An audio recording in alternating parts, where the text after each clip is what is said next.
investidores, aqui é o canal da Cavalaria Investimentos e aqui você aprende sobre educação financeira, investimentos e economia.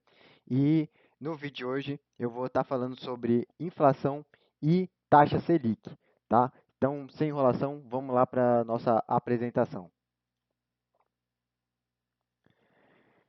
Então, a gente vou estar continuando essa assunto de educação financeira que está atrelado diretamente a investimento e está atrelado diretamente também à economia, tá? Então, hoje a gente vai estar falando um pouco mais sobre economia, tá? E falando sobre inflação, tá? Inflação, para quem não sabe, nada mais é do que aumento dos preços, tá? E é a segunda pior inimiga quando o assunto é dinheiro, né? Quando o assunto é o nosso dinheiro. E, poxa, cavalaria, qual que é a primeira, a pior inimiga do nosso dinheiro? É os juros compostos ao contrário, que é os juros compostos de uma dívida, por exemplo, né? Aquela dívida que a gente pega ali no banco, um empréstimo que a gente pega no banco, um financiamento que a gente faz, é os juros contra a gente, né? É um juros que está trabalhando contra a gente, né? E como eu já havia falado até no vídeo anterior, para quem não viu o vídeo anterior, só dá uma pesquisada aí no nosso canal, que fala sobre o básico sobre a educação financeira, né? A gente viu que os juros que são cobrados da gente quando a gente faz um empréstimo, um financiamento, são altíssimos, principalmente quando a taxa de juros elas estão nas altas, igual a gente está vivendo agora, né? No momento que eu faço esse vídeo, está 15%, né? E essa é a pior inimiga nossa. A segunda é a inflação. O que é a inflação? Aumento dos preços das coisas. Então, o pessoal aí que tem um pouco mais de idade, né? Eu tenho 27 anos ali, então eu vi na minha infância o pão francês, por exemplo. Só para citar um exemplo, tem várias coisas que a maioria das coisas subiram de preço, né? Para não dizer todas, né? É, as coisas subiram de preço. E lá na minha infância, quem tem 27, 30 anos, 35 anos vai lembrar, o pão francês, por exemplo, era 5 centavos. Então, você chegava com R$ 1 lá para comprar pão, você conseguia trazer uma sacola cheia. Hoje, você vai lá com R$ 1 lá comprar pão, você já, às vezes em alguns lugares aí você traz um pão só, dois, não sei. Então, para vocês verem como as coisas subiram de preço, né? E aquelas coisas que não subiram de preço, o pessoal, as empresas fazem o que para a gente não perceber o aumento dos preços? Ou então para manter o preço de algum produto. Apesar do preço não subir, ela diminui a quantidade de produto, por exemplo, num salgadinho, por exemplo, ou a barra de chocolate, que antigamente era gigantesca. A barra de chocolate era gigante. Hoje em dia, a barra de chocolate, se você for vendo alguns vídeos mais antigos e tudo mais, a barra de chocolate era grande e ela vem diminuindo. Para quê? Essa é uma estratégia das empresas para evitar aumentar o preço do produto e evita também das pessoas comprarem menos, né? Então, o que que elas vão fazendo? Elas vão diminuindo os produtos, igual o salgadinho, por exemplo. O pacote às vezes é grande, na hora que você abre, você vai ver que tem menos da metade do pacote de produto realmente. É por causa da inflação, certo? Isso aí é para enganar o consumidor e então tem que tomar cuidado com isso. Apesar de alguns produtos às vezes não aumentar de preço, a embalagem diminuiu, certo? Ou o conteúdo dentro da embalagem pelo menos diminuiu, né? Então essa é a segunda pior inimiga do nosso dinheiro, né? Que o nosso dinheiro vai perdendo valor. Se as coisas vão subindo de preço, o nosso dinheiro está perdendo valor, né? Então vamos lá. Uma coisa que está diretamente atrelada à inflação, que gera inflação, que gera aumento de preço, é a questão da oferta e da demanda, tá? Oferta de produtos e demanda são aquelas pessoas, as pessoas que estão querendo comprar aqueles produtos, certo? E então vamos ver uma situação agora é, aqui das pessoas, né? Igual eu falei, que são a demanda, as pessoas demandam produtos, né? Por isso que eu chama demanda, e a questão da oferta. No caso aqui, eu vou utilizar as pessoas, né? os consumidores, e como exemplo eu vou utilizar um carro, por exemplo, mas isso aqui pode ser um produto de beleza, pode ser um shampoo, pode ser um condicionador, pode ser, é, pode ser uma bolsa, pode ser uma mochila, pode ser qualquer tipo de produto. Eu só tenho que escolher um aqui para a gente exemplificar, mas pode ser qualquer outro tipo de produto, tá?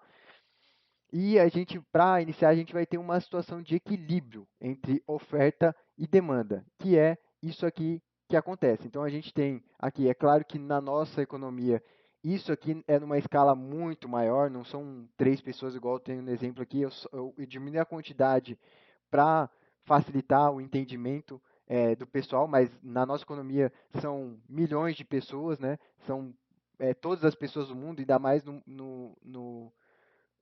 com o avanço da tecnologia, a gente compra produtos da China e compra produtos dos Estados Unidos, então acabou que é o mundo inteiro, entendeu? Não é somente o pessoal, as pessoas do nosso país, tem várias pessoas de outros países que compram produtos nossos e a gente compra produtos de vários outros países também. Então, é muita gente. Aqui eu só fiz uma escala menor para facilitar. E aqui em cima a gente tem as pessoas e embaixo a gente tem os produtos, certo? E nessa situação aqui a gente tem uma situação de equilíbrio, tá? Então, o carro custa 2 montinhos de dinheiro, né? E a gente tem aqui o Messi, o Neymar e o Ronaldo. Eles têm 2 montinhos de dinheiro para comprar um carro cada um, caso eles queiram. E aí, o que acontece é que cada um pode comprar o seu carro, certo? Cada um pode comprar o seu carro e o que vai acontecer? Se cada um comprar um carro, ainda vai sobrar um carro em estoque, que é a situação ideal, né? A concessionária não vai querer ter um grande estoque parado e nem uma falta de estoque, né? Então tem que ter carro para todo mundo comprar e tem que ter ficar dois, três carros em estoque para caso alguém chegue um novo cliente para a concessionária ter carro para vender, né? Não perder o cliente, não perder o lucro. Né? Então, essa aqui é uma situação de equilíbrio entre oferta e demanda. Isso aqui é o que a gente busca, né? É o saudável para a economia e tudo mais. Agora, e aí então o que acontece aqui, né? Então, o preço ele se mantém estável, né? Que é o ideal para a economia, igual eu falei, o preço se mantém estável.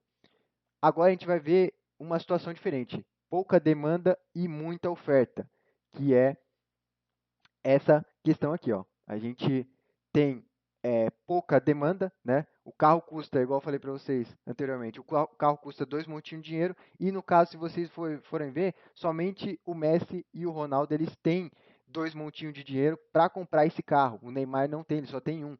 E aí, o que, que acontece? A gente tem uma demanda, pouca demanda pelo produto e muita oferta. E aí, o que, que acontece, né?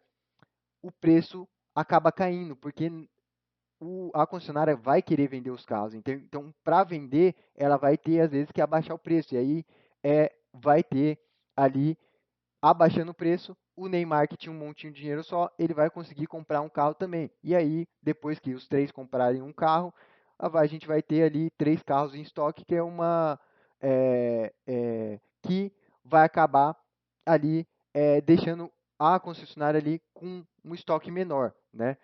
Que é o ideal. Igual eu falei para vocês, a concessionária, as empresas não vão querer ter um estoque muito grande parado e nem falta de estoque. Eles querem ter ali, vender para todo mundo que quer comprar e ainda continuar com estoque ali não muito grande, né? Então, nesse caso aqui, o preço cai, né? No caso de uma demanda, pouca demanda e muita oferta, certo? E agora a gente vai ver a situação oposta. Então a gente vai ter uma muita demanda e pouca oferta, que é basicamente é, é, que é basicamente isso aqui. Então a gente tem agora 5 pessoas querendo comprar o carro e apenas 4 carros em estoque, né? Então nesse caso aqui, se cada um quiser comprar um, vai ficar alguém sem carro, né? Vai ficar sem alguém o produto. E aí o que, que vai acontecer? O preço do carro vai aumentar, porque a gente tinha os 4 carros aqui, o pessoal 4 comprou e aí acabou ficando sem. E aí, o que vai acontecer? A concessionária vai acabar aumentando o preço, né? Para quê? Aumentando o preço dos veículos, menos gente vai querer ter o dinheiro para comprar os carros, vai querer comprar o carro, e aí é nesse meio tempo que ele pega, como a demanda vai abaixar pela compra de carro, eles conseguem ali produzir mais e fazer o estoque novamente, certo? Então, são essas três situações: a situação de equilíbrio, situação de muita demanda, pouca oferta, e a questão de muita oferta e pouca demanda, certo? Lembrando que o ideal para a economia é que a gente tenha um equilíbrio, né? Para os preços não ficar nem subindo demais, nem descendo demais, para não afetar nem os consumidores e nem as empresas também, tá bom?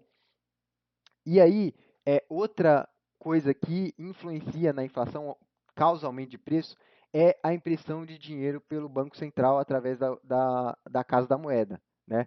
A gente sabe que o Banco Central está sempre ali imprimindo dinheiro, porque a gente sabe que, por mais que a gente não utilize tanto, né, essa questão do papel moeda hoje em dia, né, a gente está começando a utilizar bastante essa questão de Pix e transferência, e às vezes a gente até esquece do dinheiro ali físico, né, das notas, das moedas, né. Porém, o Banco Central ele tem que ali imprimir dinheiro para, às vezes a gente pega, já deve ter acontecido com você, já aconteceu comigo, de colocar um dinheiro no bolso da calça, dos shorts, e acontecer de pegar e colocar na máquina sem verificar os bolsos. E aí aquela nota rasga, aí, ou então você perde na rua, cai moeda que cai no bueiro, então acaba tendo uma perda de dinheiro por causa dessas questões. E aí o Banco Central tem que ir lá e tem que imprimir.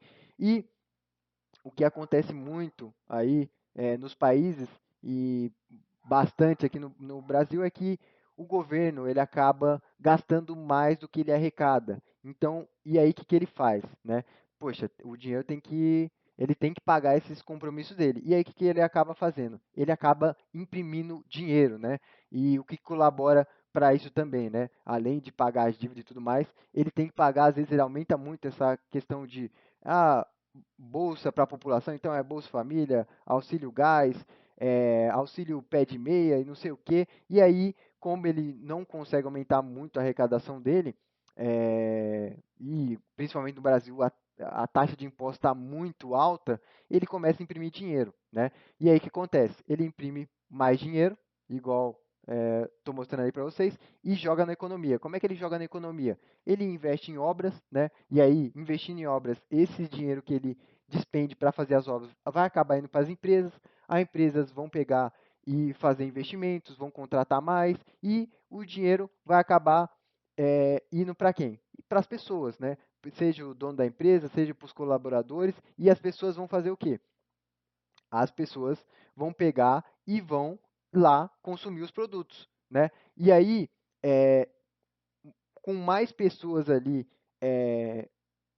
com dinheiro, o que vai acontecer? Vai acontecer isso aqui, né? Antigamente tinha 3 pessoas ali com dinheiro para comprar carro, com interesse de comprar carro, e essa aqui é a situação que eu mostrei lá de equilíbrio, a situação normal. Mas quando o governo joga muito dinheiro na economia, isso aqui acontece. De 3 pessoas que queriam comprar carro, tinham dinheiro para comprar o carro, agora viram várias pessoas é, querendo comprar carro, né? Carro e qualquer outro tipo de produto. E aí o que acontece?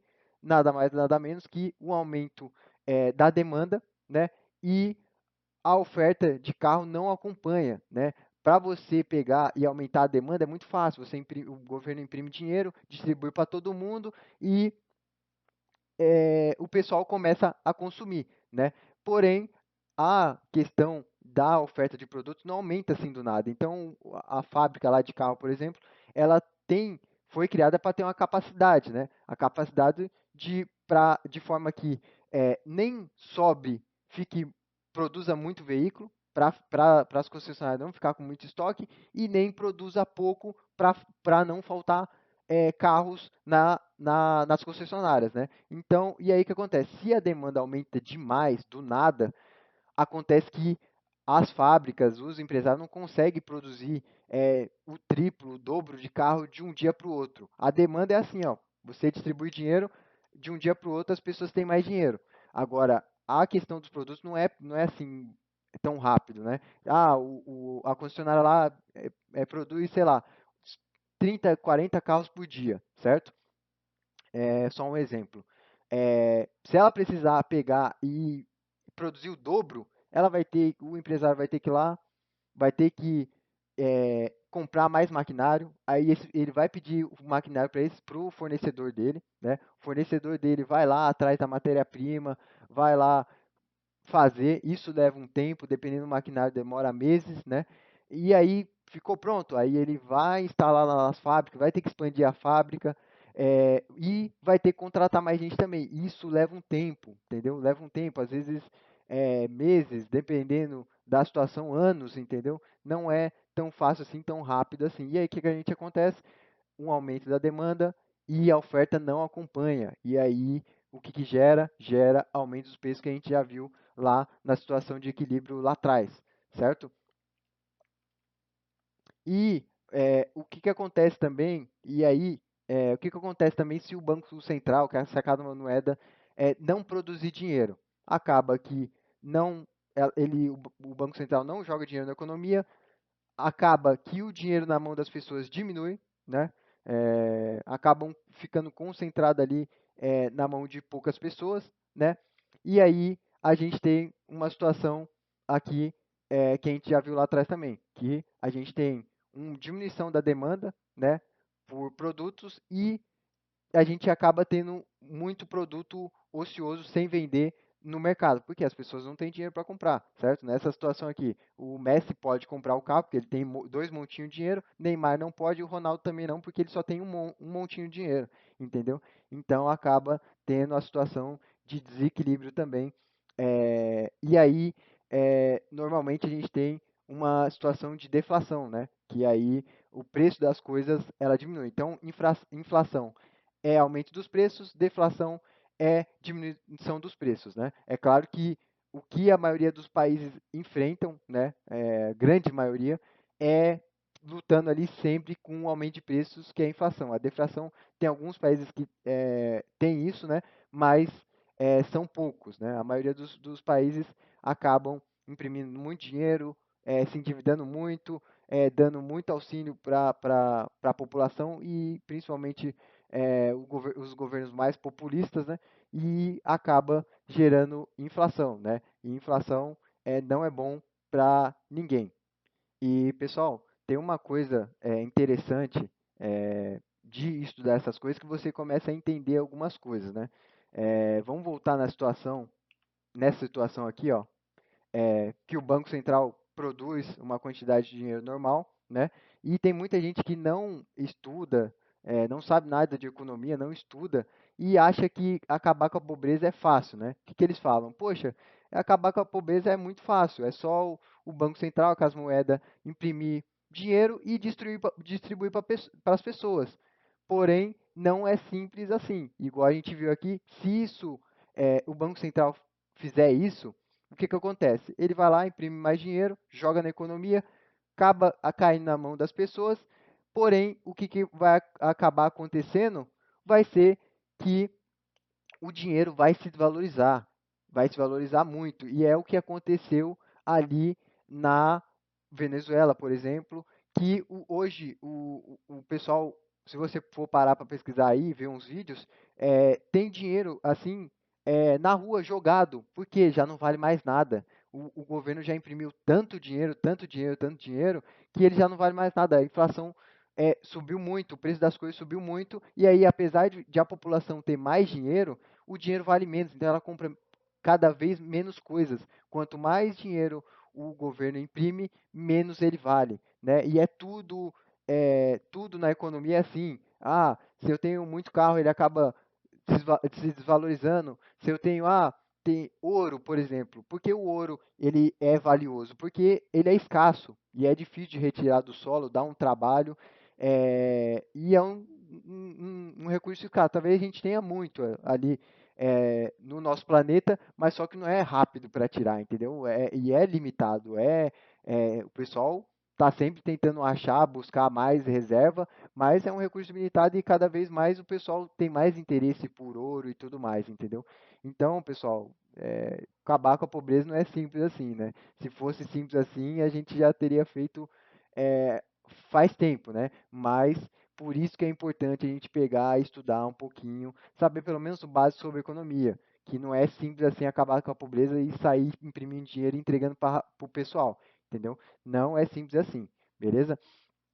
Vamos voltar lá. Agora, outra coisa que vai causar ali uma desvalorização ali, ou valorização da nossa moeda, é a questão da ligação entre real e dólar e também com relação à taxa de juros, tanto no nosso país quanto ali nos outros países, ali, principalmente às vezes dos Estados Unidos, que está diretamente atrelado ao dólar. Tá? Então vamos ver aqui. Ó. Nessa situação da esquerda, a gente tem o Brasil, né? Que é um país o quê? Um país subdesenvolvido, o pessoal tem uma menor confiança no país, né, no nosso país, que tem uma economia mais fraca, a gente tem aqui uma maior variação da inflação, né, então a inflação sobe, desce, o governo está sempre ali em guerra com a inflação para não deixar ela subir demais, né, então a gente tem uma variação ali da taxa de juros também, que daqui a pouco eu vou explicar, vou falar de taxa Selic, que nada mais é do que taxa de juros, vou explicar essa ligação, e a gente tem um risco maior, tanto aqui no país, e isso se reflete também à moeda, né? E em contrapartida aqui na nossa direita, a gente tem ali os Estados Unidos, um país mais desenvolvido, né? A gente tem uma maior confiança tanto no país quanto ali no dólar, né, porque a moeda está diretamente ligada à economia do país. A gente tem uma menor variação da inflação, menor variação da taxa de juros, né, uma inflação menor, uma taxa de juros menor e um risco menor também, tá? E aí, o que acontece, né? É, vamos, vou citar um exemplo aqui para vocês, tá? Vamos dizer que ali o Brasil, né, tá com a taxa de juros ali de 10%, né? Só citando um exemplo, tá com a taxa de juros de 10%. E aí, o que acontece, gente? A taxa de juros, o que é a taxa de juros, né? A taxa de juros nada mais é do que um termômetro para, por exemplo, quando você vai pegar dinheiro emprestado, o banco vai pegar e como é que ele vai saber quanto que ele vai cobrar de você?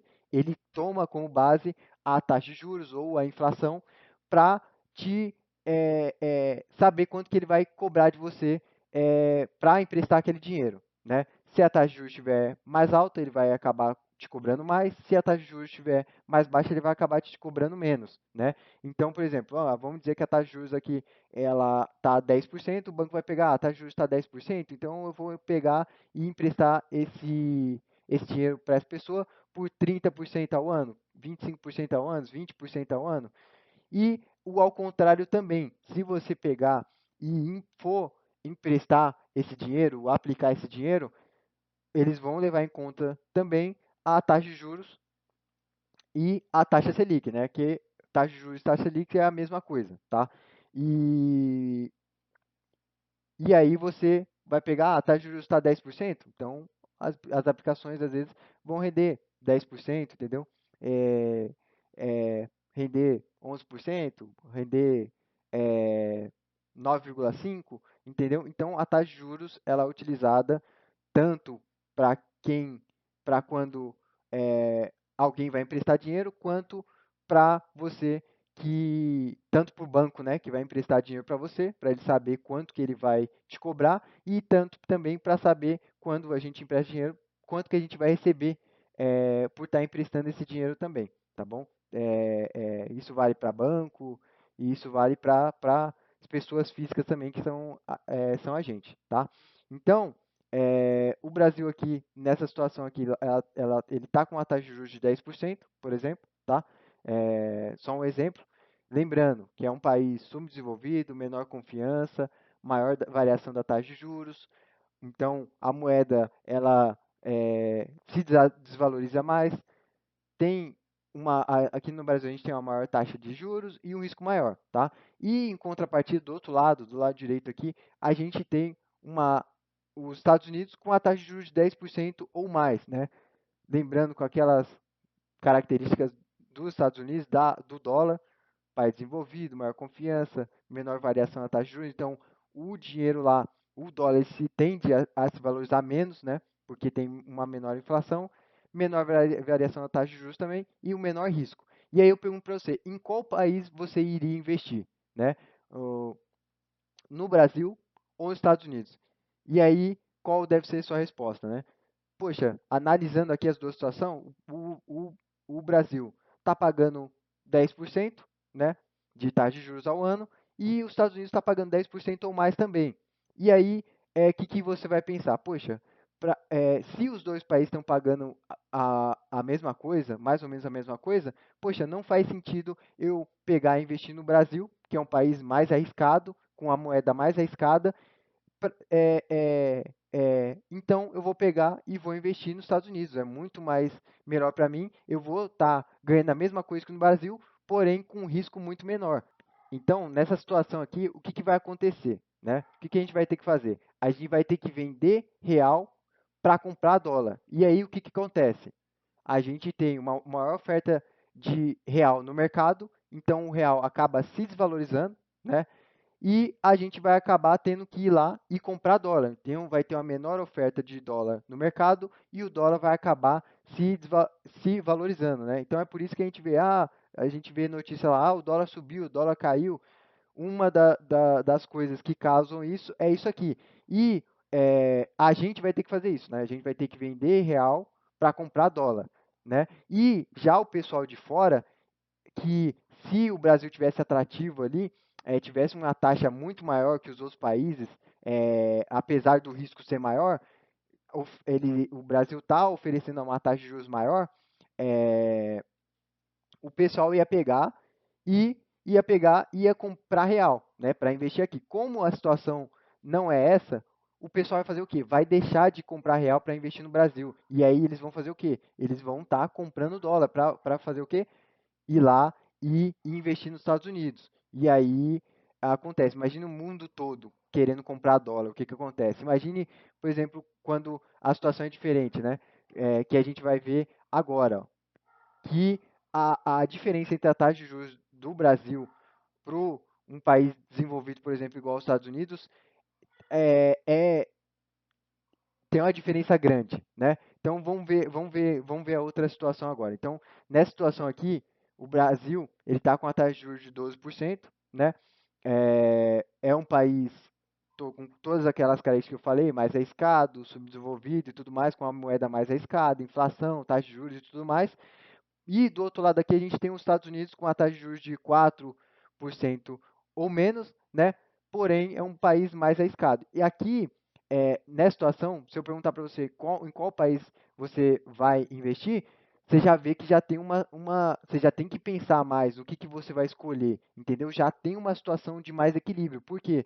Apesar do Brasil ele ser um país mais arriscado, ele está pagando um prêmio, né, que a gente chama, uma taxa de juros maior para você investir aqui. Então, se você investir aqui, apesar do risco, você vai receber mais, né, vai receber 12%. Agora, se você for lá investir lá nos Estados Unidos, você vai receber menos, porém você vai estar se arriscando menos, né? Uma moeda mais forte, um país mais forte, uma economia mais forte, entendeu? Então, vai emprestar dinheiro para o governo brasileiro? O governo brasileiro é mais arriscado, entendeu? Não é economia tão forte. Talvez, pode acontecer, é difícil que aconteça, mas pode ser que ele não pague, entendeu? Já tem várias pessoas, vários países aí, várias situações em que países é, fizeram dívidas e não pagaram, né? No caso de Venezuela, Cuba, entendeu? Inclusive o Brasil já emprestou dinheiro para esse país e até hoje não recebeu, né? Então isso pode acontecer. Você pode emprestar dinheiro para algum país, se o país for um país muito arriscado, ele pode ser que ele não pague, certo? Diferente dos Estados Unidos, por exemplo, que é uma economia forte, a chance dele não te pagar é muito pequena, certo? E aí, nessa situação aqui, o pessoal vai optar, eu quero receber mais e me arriscar mais, investe no Brasil. Eu quero não, eu quero ficar mais tranquilo, ter um risco menor, mas tudo bem receber menos, aí investe nos Estados Unidos, né? Agora a gente tem uma situação de equilíbrio aí, é isso aqui que geralmente acontece, tá? É, é isso aqui que geralmente acontece e é isso que os dois países eles tentam fazer, né? Tá uma situação de equilíbrio porque o país não quer, ele quer que dinheiro entre na economia dele, ele tem a gente querendo emprestar dinheiro para ele investir no próprio país e ter o país ter um crescimento, né? Hum, então, é isso, tá bom? Então, isso aqui ele vai estar atrelado diretamente a essa questão de mais oferta de real, quando uma moeda se valoriza frente à outra e tudo mais, tá bom? Então, nessa situação aqui, que a gente viu aqui, né, vamos dizer que o pessoal vai querer investir no Brasil, por estar com a taxa de risco maior, apesar do risco, né? Que o pessoal do mundo inteiro vai fazer? Eles vão vender dólar e vão comprar real. E aí o que acontece? Maior oferta de dólar no mercado, o dólar se desvaloriza, uma menor oferta de real, porque o pessoal, muita gente querendo comprar, e o real se valoriza. Tá? Isso aqui é bom, acaba sendo bom para a gente, né? Que acaba entrando muito dinheiro aqui na nossa economia e acaba a gente consegue investir mais, tem várias pessoas, empresários de outros países que vêm investir aqui e tudo mais, tá bom? Então, vamos lá passar para 5 coisas aí que influenciam a inflação. Oferta e demanda que a gente já viu, a impressão de dinheiro pelo Banco Central e aí essa questão de auxílio também, auxílio gás, auxílio Bolsa Família, auxílio pé de meia e não sei o que lá. Essa questão da batalha entre real e dólar, né? Maior procura por real, maior procura por dólar. E também outras coisas que influenciam a inflação é a política nacional, né? E a política internacional também, né? Porque hoje em dia, com a tecnologia, com os meios de transporte e tudo mais, os países estão negociando muito entre eles, né? Então, antigamente já era um pouco mais complicado e era bem um pouco mais devagar. Os barcos eram mais demorados para levar, às vezes o custo era maior. Hoje, com o avanço da tecnologia do transporte, você pode pegar e mandar por avião, mandar por barco. Tem países aí que é, tem conexão via terra, então via é, caminhão, via trem e tudo mais, entendeu? Então, é, as economias estão mais atreladas hoje em dia, né? E aí não tem jeito, gente. A gente, principalmente os países subdesenvolvidos, eles ficam lutando o tempo todo ali com inflação e é difícil controlar a inflação nesses países, né? Porque, meu, é muita coisa atrelado que acaba influenciando a inflação. E aí fica assim, a inflação sobe, o governo tenta controlar, aí controla, fica ali na média, e daqui a pouco a inflação cai demais, aí acaba pegando e arrefecendo a economia trava, ela tem que injetar dinheiro na economia, e é isso que a gente vai ver agora, quando a gente for falar de taxa Selic. Tá? A taxa Selic, que é a taxa nada mais nada menos do que a taxa de juros, ela está diretamente ligada à inflação, tá? E a gente vai ver aqui para explicar isso, peguei um gráfico que que é disponibilizado ali pelo Banco Central, tá? A gente tem aqui a taxa de juros da esquerda aqui de setembro de 2015 até setembro de 2025 aqui na nossa direita, e a gente vê aí que a taxa de juros desce, sobe, e qual que é a relação, né? Eu vou explicar essa relação entre a taxa Selic, que é a taxa de juros, e a inflação, tá? A taxa de Selic, a taxa de juros, ela é aumentada ou diminuída para controlar a inflação, né? Quando a inflação sobe demais, que o pessoal faz, né? Eles pegam e aumentam a taxa de juros, tá? E agora a gente vai ver por quê, ó. Com uma taxa de juros alta, né, com a taxa Selic alta, quais são os efeitos na economia? Os empresários eles pegam menos dinheiro emprestado para investir nas empresas, né? E aí, se eles pegam menos dinheiro emprestado, ou param de pegar dinheiro emprestado, o que acontece? Eles com menos dinheiro, eles investem menos, né? Então eles contratam menos, é, menos serviços de outras empresas, eles compram menos maquinário e aí também eles acabam contratando menos pessoas, então acaba tendo menos dinheiro na economia, né? Quando a taxa Selic, a taxa de juros está alta, o pessoal tende a pegar menos dinheiro emprestado, então o dinheiro fica lá no banco e o banco tem mais dinheiro de emprestar esse dinheiro, né? Tem mais dificuldade para emprestar esse dinheiro. E outra coisa também que acontece, as pessoas acabam pegando menos dinheiro emprestado, tá? Para comprar produtos e contratar serviços. Por quê? Poxa, as pessoas vão lá no banco e pega quando a taxa Selic está alta, o pessoal vai lá no banco e fala, eu quero pegar R$ 1.000 emprestado. Aí o banco vai lá e pega e fala, tá, eu empresto R$ 1.000 para você, mas vou cobrar o dobro. Vou cobrar 2.000 de você. Aí o pessoal fala, poxa, não, então deixa quieto, muito caro, eu vou pagar muito caro por esse dinheiro, não vou pegar esse dinheiro emprestado. E aí essa pessoa que às vezes ia pegar esse dinheiro e ia consumir, comprar coisas, ia fazer a economia girar, ela não vai fazer isso, né? E aí o que a gente tem? Uma queda da inflação. Por quê?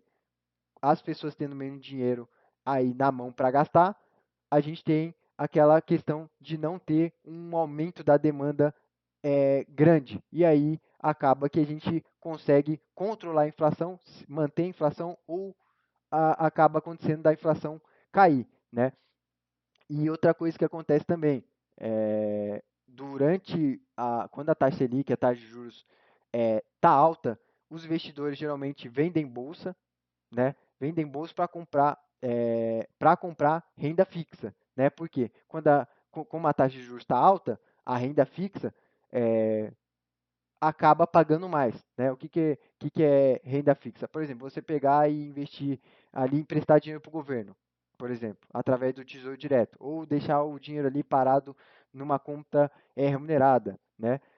Então, vai acabar gerando um, um,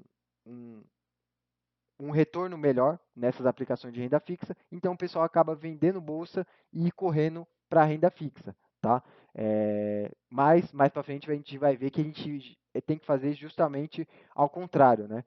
Para a gente conseguir, enquanto o pessoal está correndo para a renda fixa, a gente tem que estar correndo para a bolsa, porque a bolsa acaba ficando barata, né? E quando a situação se inverte, ó, que é o que? A taxa Selic quando a taxa Selic cai, e por que a taxa Selic cai, tá? Porque quando é, a gente consegue controlar a inflação, então os preços param de aumentar, as pessoas param de consumir, chega a hora que a inflação começa a cair muito. A inflação cai muito, o que acontece? A economia se estagna, porque tem menos gente comprando coisas, menos dinheiro rodando, menos dinheiro, menos empresas e pessoas pegando dinheiro emprestado para consumir, então acaba que a gente tem, e as empresas acabam investindo menos, e isso gera o quê? Gera uma estagnação na nossa economia. E isso também não é bom, né? A gente quer ver a economia crescendo e tudo mais, sem ter também uma inflação muito grande, né? Um descontrole, um desequilíbrio grande entre oferta e demanda que acaba gerando aumento dos preços, né? A gente tem que ir crescendo? Tem que ter um pouquinho de inflação? Pode ter um pouquinho de inflação? Pode, mas não demasiado, né? Não demasiado e nem também estagnação da inflação. E aí o governo fica lutando, principalmente os países subdesenvolvidos, fica lutando com isso. A inflação sobe, eles sobem a taxa Selic para ter uma diminuição no consumo, menos dinheiro rodando na economia, e aí a inflação, o que acontece? Começa a diminuir. Quando a inflação começa a diminuir, o pessoal vai cortando taxa de juros também. Porém, às vezes acontece da economia pegar e arrefecer demais. Aí, o que o pessoal tem que fazer? Vai abaixando a taxa de juros e aí a economia começa a voltar, o pessoal começa a pegar mais dinheiro emprestado e a economia começa novamente a tomar fôlego e o país começa a crescer, tá? Então é uma batalha principalmente no nosso Brasil varonil aí, o governo está sempre lutando aí com a inflação, tá? E no caso ali Então, quando a taxa Selic ela está baixa, o que acontece? Quais os efeitos na economia? Os empresários acabam pegando mais dinheiro emprestado para investir nas suas empresas, em- comprando mais maquinário, contratando mais gente, contratando mais serviços, tem mais dinheiro na economia, as pessoas pegam mais dinheiro emprestado, além de a taxa de desemprego acabar caindo, né? Porque as empresas estão contratando mais, então tem mais gente empregada, mais gente com dinheiro para gastar. A gente tem o quê? Um aumento da inflação, né? E é nesse momento que os investidores fazem? Acabam vendendo renda fixa, porque como a taxa de juros está baixa, você acaba recebendo um pouco menos por esses investimentos e os investidores acabam indo para bolsa de valores, tá? Isso é o que a manada faz.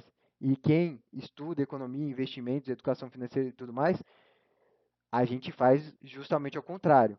Enquanto o pessoal está ali correndo para a bolsa, a gente está investindo em renda fixa. Quando o pessoal faz ao contrário, quando o pessoal faz ao contrário, a gente corre contra a manada, entendeu? Por quê? Quando o pessoal está correndo para a bolsa fica cara. E aí, poxa, a gente não quer comprar os ativos caros, a gente quer comprar barato. Então, a gente deixa o pessoal lá pagando caro na bolsa e vai para a renda fixa, certo? Quando a situação se inverte, quando a bolsa, o pessoal corre da bolsa e vai para a renda fixa, a gente começa a comprar bolsa, né? Porque a bolsa está barata, certo? E aí a gente acaba fazendo isso. A gente compra a bolsa barata e vende caro. Compra a bolsa barato e vende caro. Enquanto o pessoal está correndo para renda fixa, a gente já investiu em renda fixa lá atrás, entendeu? E já está investido, entendeu? Então, pessoal, toma cuidado com isso. E isso é pegadinha até, eu acho que o pessoal faz até de propósito, né? Quando algum ativo na bolsa, quando a bolsa não está subindo, quando a bolsa está subindo, está todo mundo falando, ai, compra aqui não sei o que, não sei o que lá. Quando a bolsa cai e está na promoção, os ativos estão na promoção, ninguém fala nada, entendeu? E aí é a jogada que o pessoal faz para enganar o pessoal que não tem conhecimento, que não estuda e tudo mais, né? Enquanto eles ficam quietinhos, para quê? Porque eles estão comprando bolsa, eles ficam quietinhos. Aí quando a bolsa começa a subir, eles começam a falar pro pessoal, compra a bolsa. Por quê? Eles já investiram lá atrás barato e eles querem lucrar com isso. E aí a manada que a gente chama, né, acaba comprando bolsa cara. Esse pessoal espera a bolsa subir, quando ela fica cara, eles começam a vender. Aí um monte de investidor grande vendendo, fundos vendendo, a bolsa acaba começando a cair. E aí cai, e aí os investidores lá que compraram caro vê seus investimentos caindo e começa a vender também desesperado. E aí tem um lado ganhador e tem um lado vendedor. Tá? Quem não tem conhecimento acaba pagando caro na bolsa e quando a bolsa começa a cair, ele vende, aí fica comprando caro, vende barato, compra caro, vende barato. E aí nunca tem lucro, só perde dinheiro, porque a gente tem que fazer justamente ao contrário, tá? Então tomem cuidado aí com as notícias que vocês veem aí na mídia. Quando tiver alguma notícia na mídia, a bolsa está subindo e tá todo mundo ganhando dinheiro, que não sei o que, não sei o que lá, não é o momento de você investir, certo? O momento de você investir é quando está todo mundo quieto, quando todo mundo está falando, a bolsa está em crise, a bolsa está caindo, não sei o quê. Os ativos estão lá em promoção, é a hora da gente comprar barato, entendeu? É por isso que muita gente aí não ganha dinheiro na bolsa, porque vai junto com a manada. A manada está comprando, eles estão comprando também. Na hora que a manada começa a vender, eles estão vendendo também. E aí, compra caro, vende barato. Compra caro, vende barato. Não tem como você ter lucro fazendo isso. Você tem que fazer justamente ao contrário. Compra barato, vende caro, certo? Pessoal, é isso. Não vou me alongar muito para o vídeo não ficar muito extenso. Vou falar de outros assuntos aí nos outros vídeos, tá? Quem tiver alguma dúvida aí, pode mandar uma mensagem para a gente aqui no YouTube ou pode entrar, mandar um direct lá no nosso Instagram, tá? Para quem não sabe, é @cavalaria.invest, tá? E vou estar soltando mais vídeos aí nos próximos dias, tá bom? Não vou me alongar muito. Cavalaria Investimento, aqui seu investimento tem força. Valeu!